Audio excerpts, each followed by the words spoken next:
नमस्कार साथियों, स्वागत है आप सभी का एकलव्य पीसीएस में।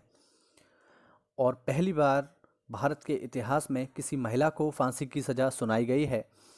तो बिना देरी के हम देखते हैं कौन है वो महिला और किस केस में उसको फांसी की सज़ा सुनाई गई है। अगर आप हमारे चैनल पर नए हैं तो चैनल को सब्सक्राइब करें और इस वीडियो लेक्चर की पीडीएफ प्राप्त करने के लिए ज्वाइन करें हमारे Telegram channel Eklavya PCS.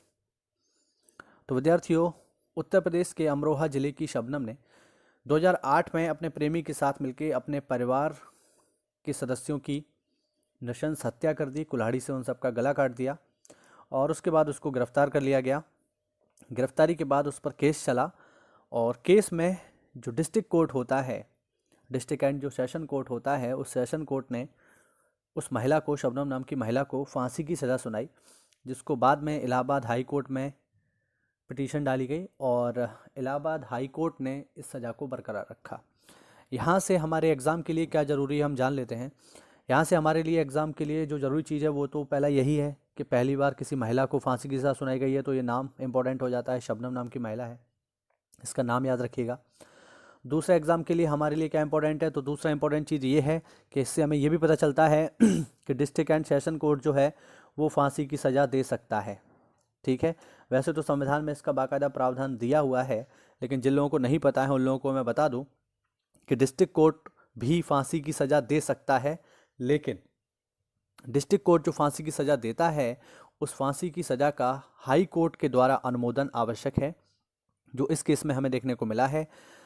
District court ने फांसी की सज़ा सुनाई और उस फांसी की सज़ा को इलाहाबाद हाई कोर्ट ने बिल्कुल सही ठहराया। उसके बाद अपील की गई सुप्रीम कोर्ट में, तो सुप्रीम कोर्ट में भी अपील की गई और सुप्रीम कोर्ट में इनकी याचिका को खारिज कर दिया गया। और उसके बाद इन्होंने अपील की, राष्ट्रपति के पास दया याचिका की, जिसे राष्ट्रपति ने अस्वीकार कर दिया है, यानी अब इनको फांसी पर लटकाया जाएगा। हालांकि मैं आपको बता दूं कि एक बार और मर्सी पिटीशन दायर की गई है राष्ट्रपति के पास, लेकिन उसमें कुछ होगा नहीं, क्योंकि पहली बार ही जब उसको अस्वीकार कर दिया तो दूसरी बार कोई संभावना बचती नहीं है। तो यहाँ पर ये तय हो जाता है कि भारत के इतिहास में पहली बार कोई महिला फांसी पर चढ़ेगी। और इनको फांसी पर कहाँ चढ़ाया जाएगा, तो इनको मथुरा जेल में फांसी पे चढ़ाया जाएगा। ध्यान रखना, मथुरा में जो फांसी घर है वहाँ पर इनको फांसी पे चढ़ाया जाएगा। इस फांसी घर का भी नाम याद रखना। इसके बारे में फैक्ट ये है कि मथुरा में जो फांसी घर है इसको 150 साल पहले अंग्रेज़ों के द्वारा बनाया गया था और अब तक किसी भी महिला को, आज़ादी के बाद से अब तक किसी महिला को फांसी की सज़ा नहीं दी गई है। लेकिन अब ये इतिहास बदल चुका है। शबनम जी का नाम आप याद रखिएगा। मरने से पहले ये हमारे लिए एक ऐसा काम कर गई हैं जो हमें याद करना पड़ेगा। तो शबनम ऐसी महिला बनेंगी जिनको फांसी दी जाएगी भारत के इतिहास में पहली बार। अभी फांसी की तारीख क्या होगी ये डिसाइड नहीं की गई है, लेकिन जब भी डेथ वारंट जारी होगा इनका तो उन्हें फांसी दी जाएगी, ये बात तय है।